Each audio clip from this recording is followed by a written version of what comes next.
नमस्ते, नमस्कार, प्रणाम, स्वागत करले अपने सबके रेडियो नेपाल प्रादेशिक प्रसारण मध्य प्रदेश बर्दिवास केंद्र से प्रसारण हो रहल मगी भाषा में कार्यक्रम भाषा संस्कृति और भाषा संस्कृति लग उपस्थित हो गए हम प्रस्तोता फुलगेन महतो हमारा प्राविधिक रूप में संयोजन कर रहे है प्राविधिक मित्र अच्युतम पोखरेल जी। अपने सभी कार्यक्रम मीडियम में वेगार से 43 किलो हर्ज आ एफएम बैंड 103 मेगा हर्ज के ध्वनि तरंग पर जीतपुर सिमरा एक साथ में सुन रहे। अपने सबके जानकारी करवा चाह भी भाषा संस्कृति कार्यक्रम सोम दिन 4:30 बजे से लेकर 5 बजे तक अपने सबके बीच में अवे हैं और हम सब भाषा संस्कृति पर रहकर चर्चा परिचर्चा अपने सबके बीच करत आ रहा है। ये कार्यक्रम अपने सबके सुन के लेल जे हमरा सबके ऑनलाइन के माध्यम से सुन सकत ही जे हमरा सबके www.radioNepal.gov.np के माध्यम से लॉगिन करके संसार के कोनो कोना से अपने सब सुन सकत ही। एना का हमरा सबके फेसबुक पेज से हो रहा है जे फेसबुक के पेज से अपने सब radio Nepal Bardibas Facebook page से अपने सभी कार्यक्रम सुन के संगे जे रेडियो नेपाल एप्स रहले वो एप्स के माध्यम से संसार के कोनो कोना से अपने सब सुन सकते हैं। अपने सबके जानकारी करबो चाहब जे आई भाषा संस्कृति कार्यक्रम में हमरा सबके बीच में हथिन जे तराई मधेश राष्ट्रीय परिषद की सचिव महत्तरी युवा संजाल के सचिव एवं सामाजिक अभियंता युवा सेहो है राजू कुमार महतो जी मनरा सिसवा निवासी। अपने के स्वागत है कार्यक्रम भाषा संस्कृति में राजू जी। धन्यवाद महतो जी। केना चल रहा है अपने के अभी सामाजिक गतिविधि सब केहन हिसाब से आगा बढ़ रहा है? जहाँ तक अपन सब सामाजिक गतिविधि के बात करी छे जी जी सामाजिक गतिविधि में हम सब समाज के लेल कोन किसिम से अभी परिचालन होबे के चाही।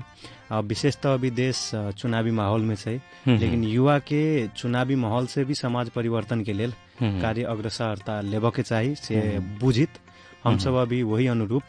समाज के नया रूप देबे के लेल अपन योगदान अपना जगह से देवे की कोशिश कर रहा छी। कौन हिसाब से जैसे अपने सब समाज में जनचेतना पसायर के होए चाहे कोनो हिसाब के कैंपिंग के होए चाहे केना कि कोनो पार्टी के झंडा पकड़ के होए केना अपने सब जैसे परिचालित होते हैं? सर हम सब अभी तक कोई भी पार्टी से बिलोंग नहीं करी छी। हम सब अभी तक कोनो पार्टी के झंडा के नीचा आकर ये राजनीतिक गतिविधि के बढ़ावा नहीं दिले छी, वही प्रति के काम नहीं कैले छी। हम सब जहाँ तक रह गए तो स्वतंत्र भक कोनो सामाजिक संस्था जे समाज रूपांतरण के लेल काम कर रहा है वही संस्था के थ्रू हम सब समाज के उजागर करे वाला जे पक्ष सब छै ओहि के जनता के बीच जाकर जेना कि हम सब विद्यालय में पुगे छियै, जेना कि समाज टोल में पुगे छियै, जेना कि हम सब हाट बाजार में पुगे छियै आ जोन हमरा और के मुद्दा जे रहे छै समाज निर्माण के लेल समाज रूपांतरण के लेल से मुद्दा पर हम सब ओहि ढंग से संगठित भकर काम कर रहल छियै। अपने के ही जे हिसाब से कार्य सब अगाडि बढ़ा रहल है जे हिसाब से लोग के जे सामाजिक रूपांतरण के लिए अपन अभियान अगाडि बढ़ा रही वही हिसाब से हम अपने से बुझ चाहब चुनाव और भाषा ये दूगो चीज कते मायने रखे है स्थानीय तौर पर हो चाहे लोग के बीच में हो ये चीज कते जैसे अपने देखलिए? वास्तव में अपना और अगर देखबे तो चुनाव आ भाषा के अगर एक जगह देखी छी या फिर चुनाव के प्रभाव भाषा पे की छै या भाषा के प्रभाव की चुनाव पर छै तो वही में एगो चीज कहा चाहब चुनाव में अगर अपन सब सही नेतृत्व देवे तो बिहान के दिन में वो अपन मौलिकता के अपन भाषा के अपन संस्कृति के उजागर संवर्धन करे के लेल अपन योगदान अपन नीतिगत रूप से काम सब देते नीतिगत नीति प्रस्तुत करते जेना कि प्रतिनिधि सभा में भेलै तो प्रतिनिधि सभा में देश में अपनो एगो पहचान छै जेना कहै छै कि पहचान के आंदोलन बहुत साल से चल रहा है जमाना से चल रहा है तो पहचान के आंदोलन में कहीं ना कहीं हम देख रहा छी भाषा के लागी आवाज किछ कम उठ रहा है। भाषा के लेल भाषा अभियानी से मात्र उठाब रहा है खास कर भाषा बोला वाला मात्र उठाब रहा है लेकिन जे उनकर जे नेता छै जे प्रतिनिधि सभा में पुगे छै वो खासे भाषा पर जोर नहीं दे रहा है। कहूँ न कहूँ उनकरा सबके भाषा प्रति के वो एक किस्म के कम चासो कहियो अलग बात करबे अपना और के स्थानीय तह में तो स्थानीय नीतिये कही छै कि स्थानीय भाषा के प्रमोट करे पड़ले स्थानीय भाषा अनुरूप के विद्यालय में पठन पाठन हो पड़ले कमती में एक विषय लेकिन कते जगह पर की छै अपने के स्थानीय जे मूल भाषी सब छै बहुसंख्यक भाषी सब छै जहाँ स्थानीय बोलचाल में जन प्रयोग होय वाला भाषा छै वही सब वही के साथ अन्याय क दोसर भाषा लादल जाए है कोनो भाषा के में बुराई न कर चाहे, लेकिन वो चीज नहीं करती है तो बेटर चले। तो कहूँ न कहूँ की देखल गेल कि नेतृत्व अगर अपन सब सही चुनाव में अगर नेतृत्व सही न चयन करी छे तो वो प्रभाव भाषा मात्र ने हर एक चीज पर पड़े छे। अपने से हम बुझ चाहब जे कोनो तरह की चुनाव हो, प्रतिनिधि सभा हो चाहे प्रदेश सभा हो चाहे स्थानीय के हो, कोनो भी हिसाब से अगर नेता अगर चुनल जाए, नेता सजग सचेत नहीं चुनला पर भाषा पर कते प्रभाव हो सके अपने के विचार में? एहि चीज में खास करके देखल जाते तो अगर अपन सब सजग नेता के नहीं चुने छे, होनहार नेता के नहीं चुनी छे, जनता के लिए सोचे वाला नेता के नहीं चुनी छे, तो अपना और के विरुद्ध में नीति बन सके छे। अपना और के जो मौलिकता छे, सांस्कृतिक छे, भाषा छे, वही के विरोध में नीति बनावा सके छे। स्थानीय लेवल में देखल जाए तो अपना सब पर जबरदस्ती कोनो दोसर भाषा लाद सकै छै। हमरा और के जोन भाषा छै ओहि के मेटबा के लेल अपन चाल सब कहूँ न कहूँ पिछाड़ी गौन भऽ भी वो चीज कर सकै छै। लेकिन उहे अगर अपन सब सही नेतृत्व लबै छियै तो स्थानीय आवश्यकता की छै, स्थानीय बाहुल्यता की छै, स्थानीय भाषा भाषी की छै, वही सब चीज के प्रवर्धन में जनता के आवाज के बुलंद करित वो वही चीज पर योगदान देते। अगर अपन सब वही चीज में चूकी छी अच्छा नेतृत्व चुन स तो कहूँ न कहूँ भाषा पर बहुत ज्यादा असर पड़े। श्रोता अपने सबकी जानकारी करवा चाहब, अपने सब अभी रेडियो ट्यून तो सुन रही रेडियो नेपाल प्रादेशिक प्रसारण मध्य प्रदेश बर्दिवास केंद्र से प्रसारण हो रहा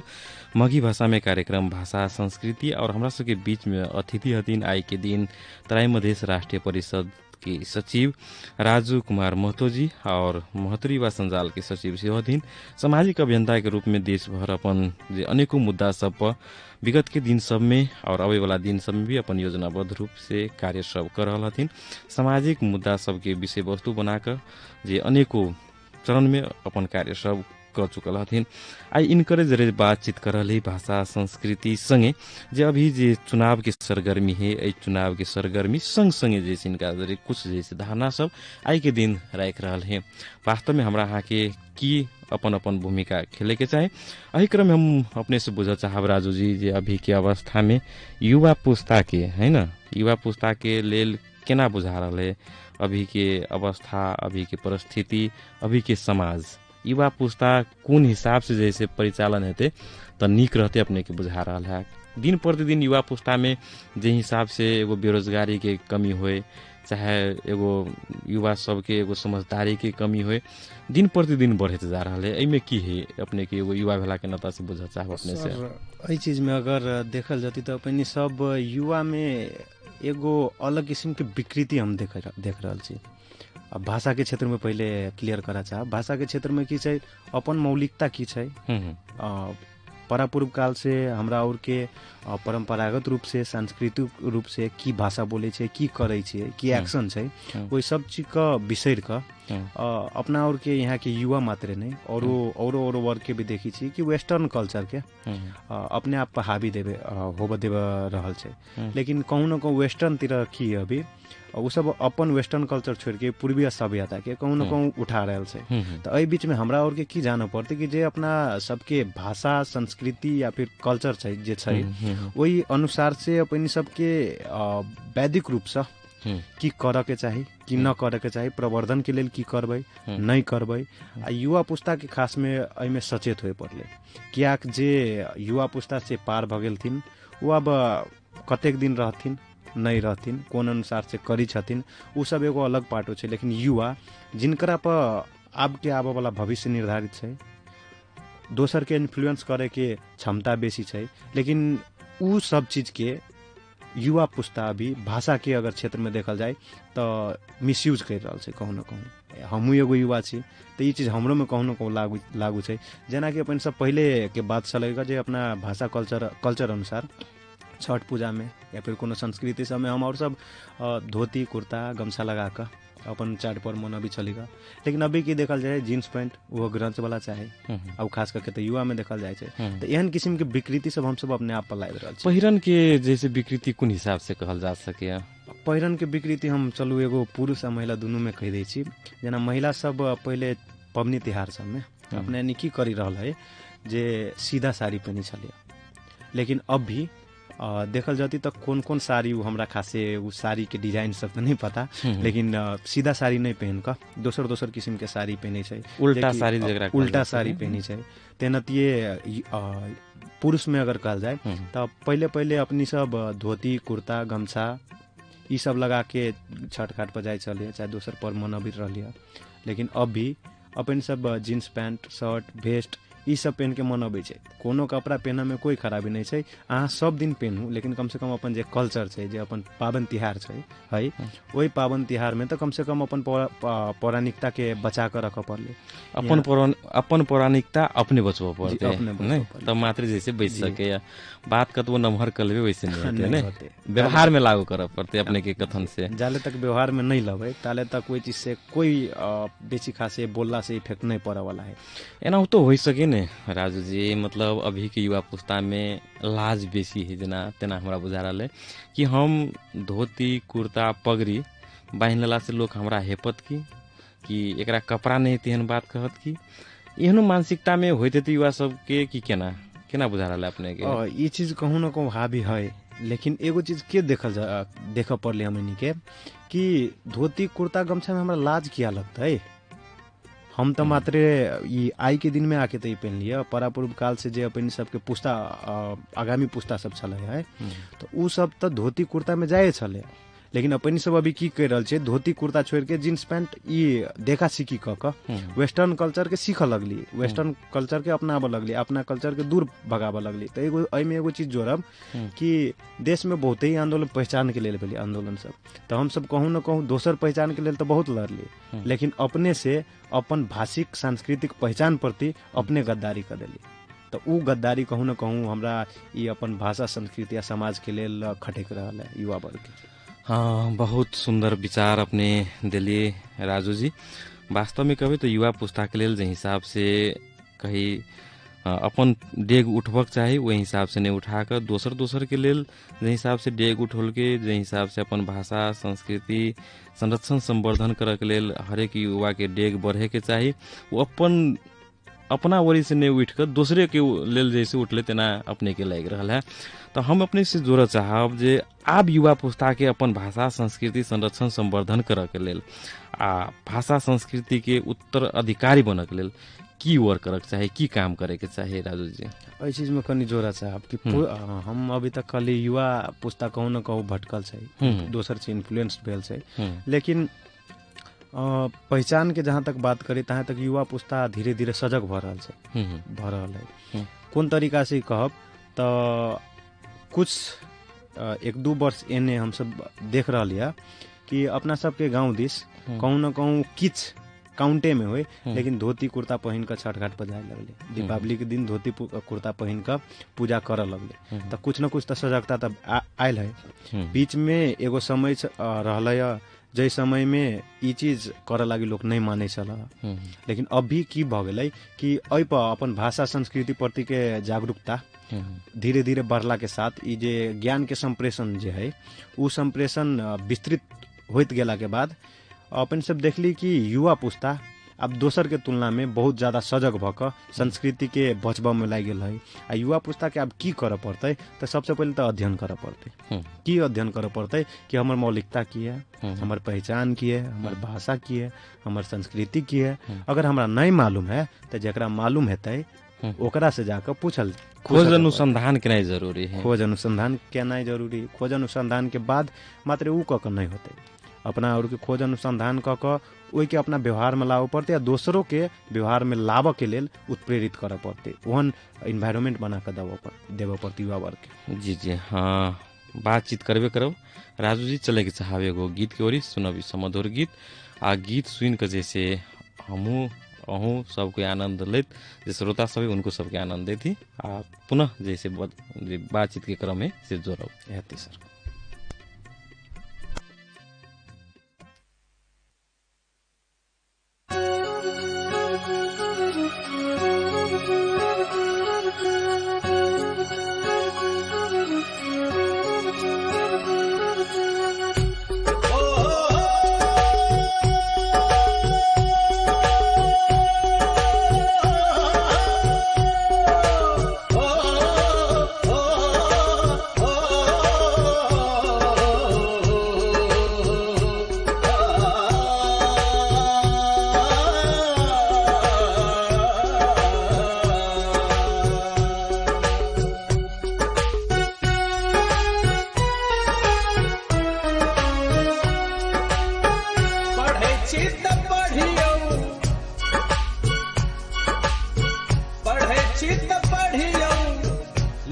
छी त लिखियो अंग्रेजियो हमीदियो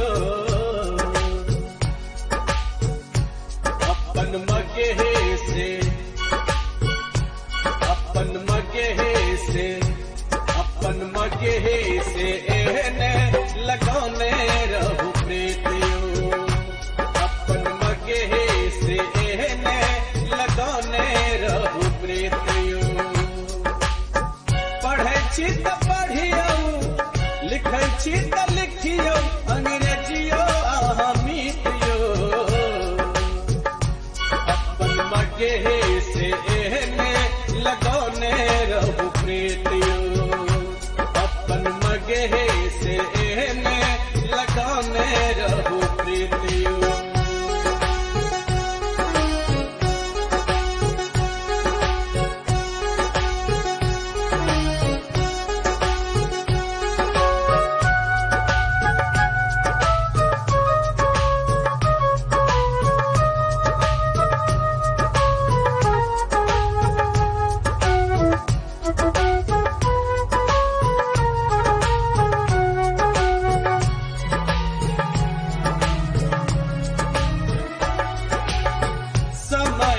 गति से चला मिटा पड़ते समय के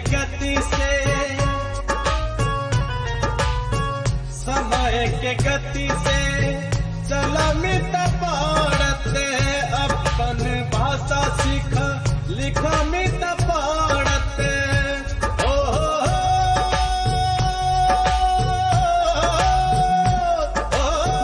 समय के गति से चला मिटा पड़ते अपन भाषा सीखा लिखा मिटा पड़ते भूल बन बोलेला मिलत को नहितियो अपन मगे से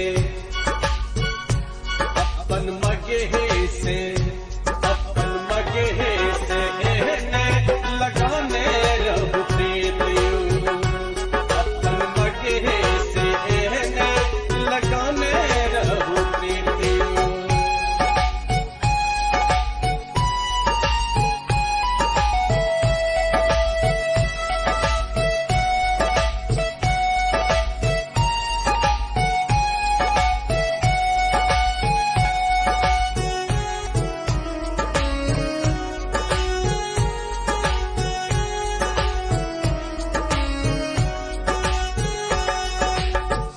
वेशभूषा दुनिया में सबके पहचान है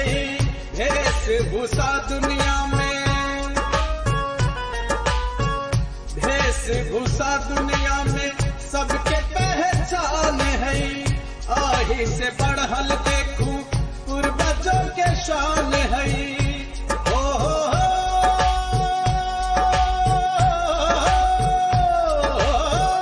वेशभूषा दुनिया में सबके पहचान है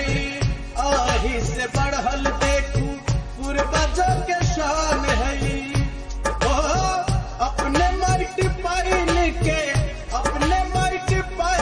के गाऊ आहा गीतियो अपन मगे से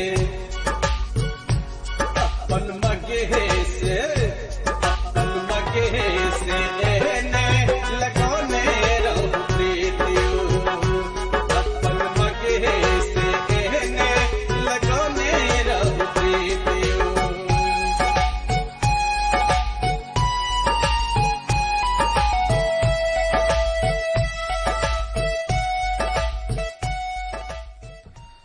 अपना मघी से नहीं लगौने रहू प्रीतियो सुमधुर आवाज अपने सब सुनले उपेंद्र पंडित जी के और शत्रुघ्न मुखिया जी के शब्द संगीत रहले दीपेंद्र शाह जी के जे कही म्यूजिक अरेंज कैल रहले अपने सब सुनलिए हमरा सबके बीच में आए अतिथि हथिन जे तराई मधेश राष्ट्रीय परिषद के सचिव राजू कुमार महतो जी जे कही आए उनका जरे भाषा संस्कृति ऊपर चर्चा परिचर्चा करली राजू जी अपने से हम बुझ चाहब जे तराई मधेश राष्ट्रीय परिषद की है ये कुन कुन क्षेत्र में काम करे हैं केहन केहन काम करे हैं कनी एकरो जैसे परिचय हम अपने से कनी लिया चाहब। तराई मधेश राष्ट्रीय परिषद अपने के तराई मधेश लगायत के देश तराई मधेश के पूर्ण रूप से पहचान सहित के देश के लेल वकालत कर रहल छै। खास में तराई मधेश में जोन एक किस्म के पहचान के क्राइसिस बनायल गेल छै,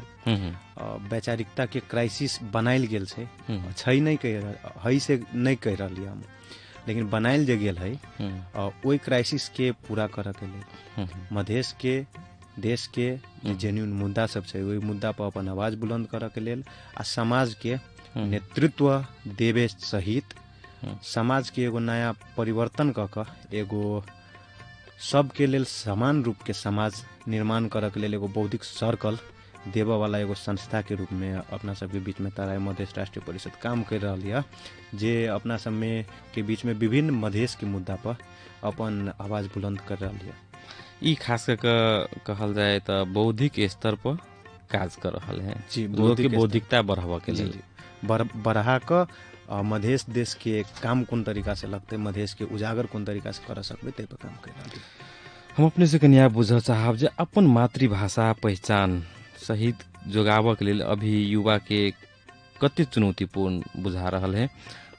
ई केना बच सके अपने के आवाज में अपने के विचार में? खास करके देखा जाए तो अभी के अवस्था में जे युवा वर्ग के अगर देखल जाओ तो उनकरा लेल ई भाषा आ संस्कृति बचनाई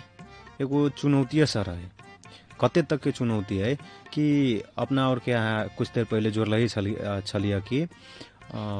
कोनो न कोनो तरीका से लाज लाग रहा है अपन भाषा धोती कुर्ता गमछा पहने में, तो उ जे भीतर में एगो कहूँ न कहूँ उकुस मुकुस है, तो उ उकुस मुकुस जाले न हटते आ अध्ययन के क्षेत्र के फराकिलो जाले तक नहीं बनते। कम से कम तो अपन संस्कृति के भाषा के पहचान तो पढ़ लिया ना, तो उ जे पहचान का अपने आप में जाले तक लागू नहीं करते ताले तक हमरा न बुझाइए कि चुनौती सरल रूप से सॉल्व भते। कौन तरीका से अभी कल जाते एगो छोटका एग्जाम्पल हम देवे, जेना कि आप छठ आबि रही है, तो छठ में युवा वर्ग मात्रे किया जेते जे अपना भाषा संस्कृति संगे माया प्रेम रखे वाला चाहे वो जो बिलोंग करे है, तो ओकरा सब कोई के कम से कम छठ घाट पर धोती कुर्ता गमछा पहन के अगर गेले तो एक किस्म के एगो एहन इन्वायरमेंट देते कि बिहान के दिन में अपना सबके भीतर जो एगो लाज के बोझ जे कहूँ न कहूँ है न होबे के चाहे, तो वो चीज कहूँ न कहूँ अपने हट जाते। तो अमे पुरुष सबके अगर धोती नहीं लगते तो कुर्ता पैजामा भी बह सके, लेकिन बेटर रहते कि जे अपन के मौलिक रूप से पूर्वज सबके करते रहलखिन है,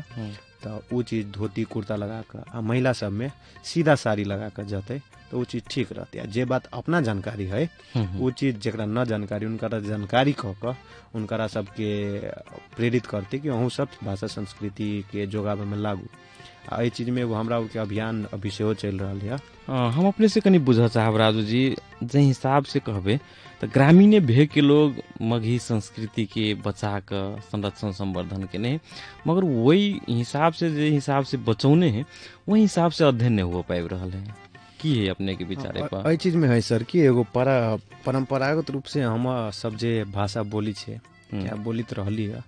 वो भाषा बोली चाली में हमरा सब में की भेले तो एकरूपता एके ढंग से अबते रह गए, तई ढंग से तो हम तो बचा के रखले छी, दोसर के ओते बेसी हावी नहीं होबे देले छी। लेकिन कहूँ न कहूँ एगो जे अध्ययन के पाटो जे जहाँ है वही पाटो में हम सब अपने की छी ना, हमर भाषा की है ना आ की हमर संस्कृति है, उ चीज के एगो पहचान जे कहे पहचान हम सब गुमा दिली छी अपना अंदर में। अपना से कह के लागी हमरा वही चीज के नाम न मालूम है,